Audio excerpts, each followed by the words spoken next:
മുട്ടുമടക്കുന്ന കാഴ്ച പിൽക്കാലത്ത് ലോകം കണ്ടു. അതെ, യഹൂദ ഗോത്രത്തിന്റെ സിംഹമായ നസ്രയനായ യേശു ക്രിസ്തുവിന് മുമ്പിൽ മടങ്ങാത്ത നാമങ്ങളില്ല, വീഴാത്ത മുഴങ്കാലികളില്ല. ആമേൻ, സ്തോത്രം. എന്താ കാരണം? അത് പൊരുതി ജയിച്ചവളുടെ സ്തുതിയാണ്.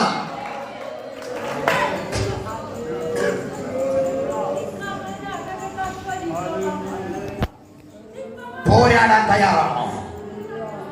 ഞാൻ പ്രഭാതത്തിൽ പറഞ്ഞ വിഷയവുമായി കണക്ട് ചെയ്തു പോകാം. ദൈവം നിനക്ക് തുണയെങ്കിൽ ആത്മയുദ്ധത്തിൽ നീ തോക്കത്തില്ല.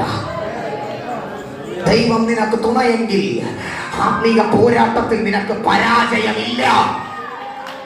ദൈവം നിനക്ക് തുണയെങ്കിൽ കരമടിക്കുകയാണ്, ശക്തമായി ചേർത്തടിച്ചോണം. ദൈവമാണ് നിനക്ക് തുണയെന്ന് നിനക്ക് 100% ഉറപ്പുണ്ടെങ്കിൽ ഒരു പിശാചും